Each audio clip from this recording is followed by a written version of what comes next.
Au commencement, était la parole, et la parole, Christ. Radio, parole vie. La radio qui donne la vie à travers la parole. Shalom, shalom, chers bien-aimés dans le Seigneur, chers auditeurs et auditrices de la radio Parole Vie, la RPV, chers téléspectateurs de la Foi TV et à Chiffre 9 Télévision, de l'F TV 2, Topé Bachel Moussousou, RCAPRO TV, Kolosu Massia Nazareth, Asalabinongolu, Pebolam. Merci papa, merci maman. Bebokata pongi butu nyoso, Topé Tongo, nyoso. Ni pona kusomba tope koteka kasi pona kozala branché na liloba na Nzambe. La Bible dit l'homme ne vivra pas seulement du pain mais de toute parole qui sort de la bouche de l'Éternel. Oui, c'est vrai. Li pesa malam pona otonga nzoto yaya kasi liloba etonga kabo moto ya moto. Bien-aimé dans le Seigneur, la parole de Dieu.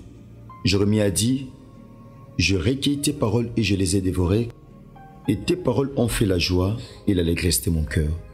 Merci papa, merci maman. Nabandi bien-aimé dans le Seigneur. Les autres ont continué na thème nabiso, de continuité na ngobanda ki lobby par la grâce de Dieu. To continuer na ngobanda na le sambo, le kola mo mesano. Pe lundi, ce Christ sa maison militaire de to chité na thème oyo, aucun malheur ne t'arrivera. Merci bien-aimé. Totangi makomi na Nzambe.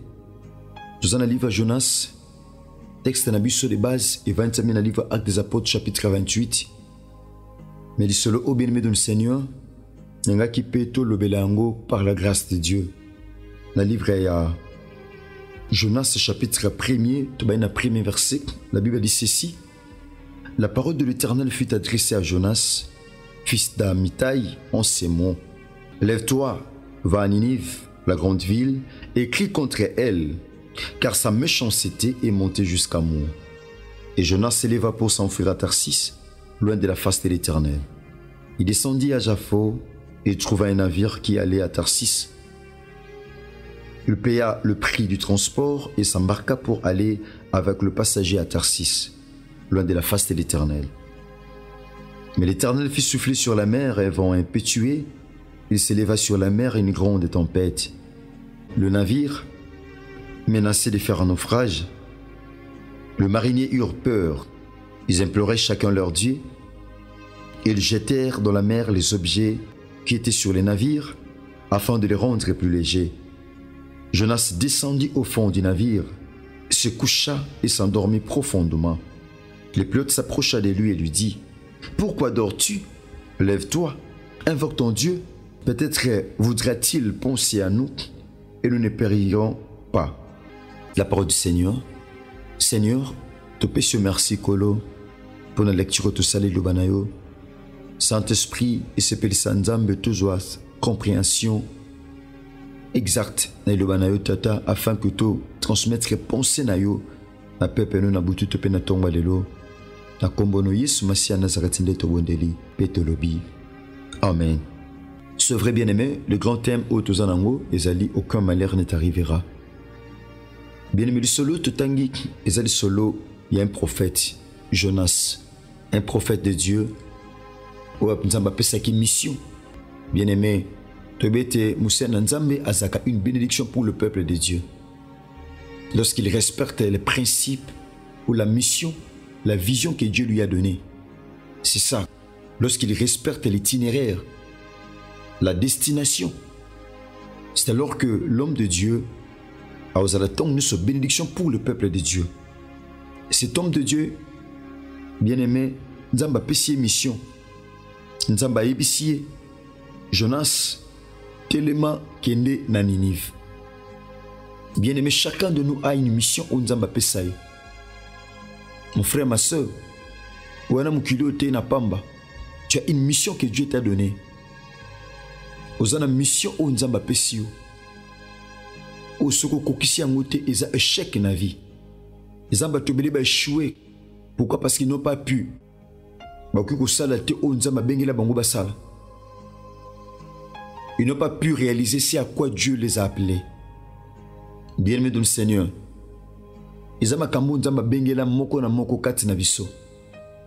Nzamba pesi responsabilité, apesi mission et pas na Jonas. Nzamba sali confiance.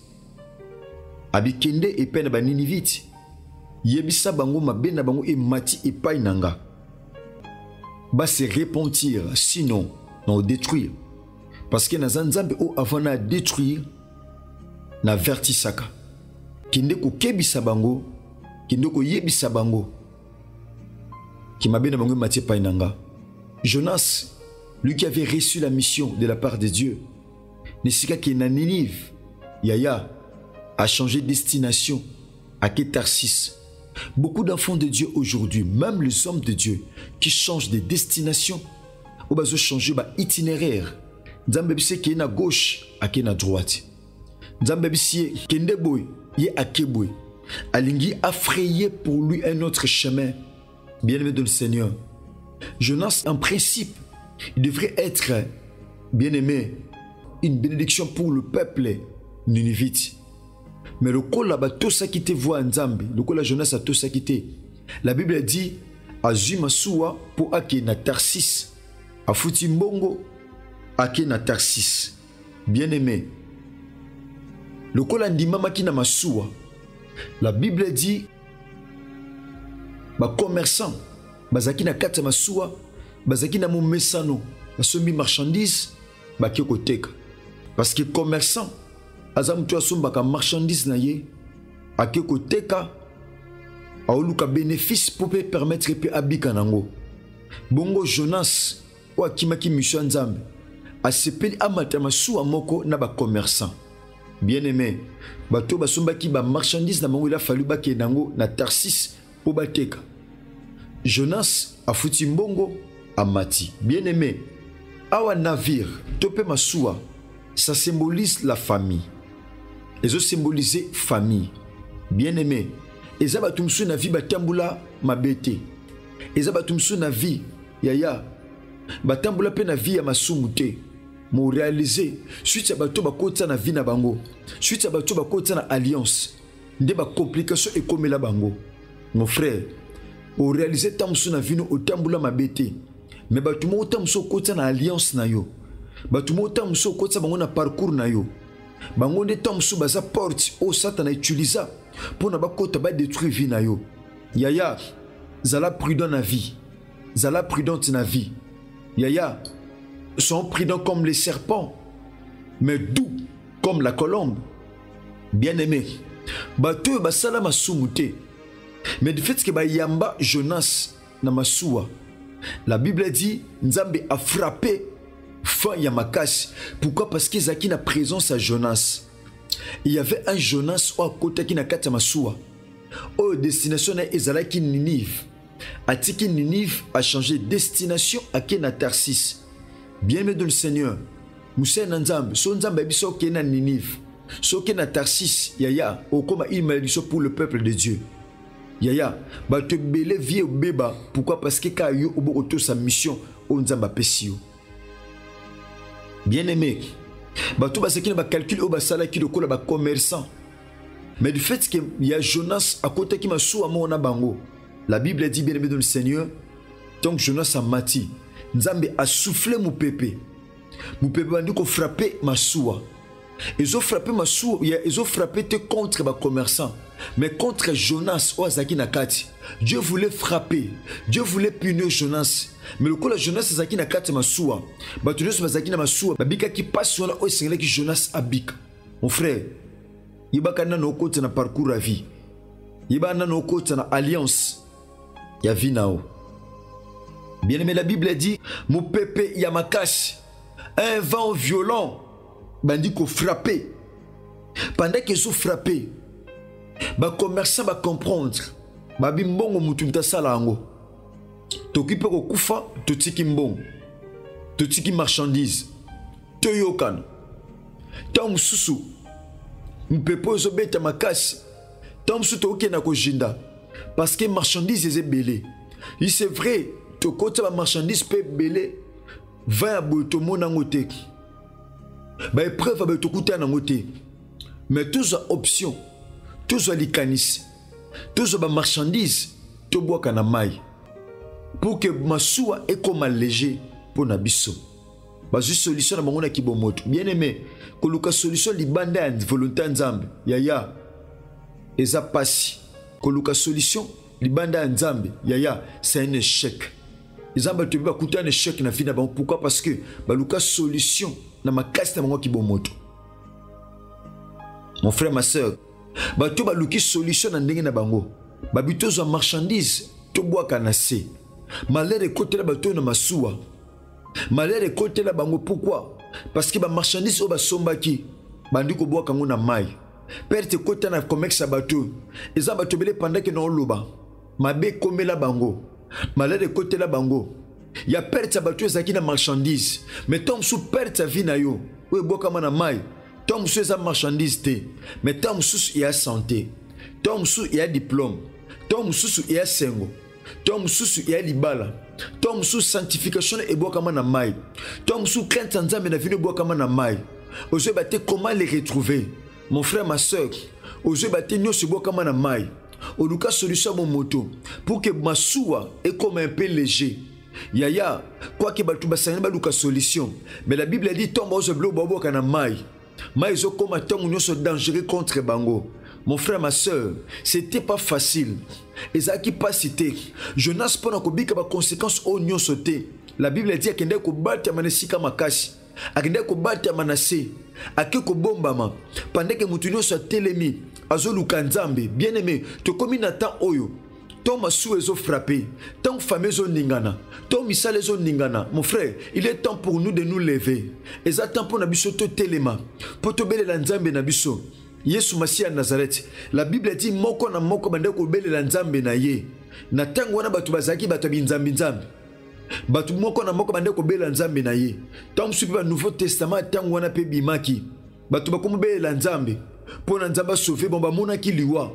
Non seulement perte biloko. Babanga qui peut perdre ma vie humaine. Bien-aimé dans le Seigneur. Malheur de côté li bateau. N'habite malheur comme dans le domaine ni.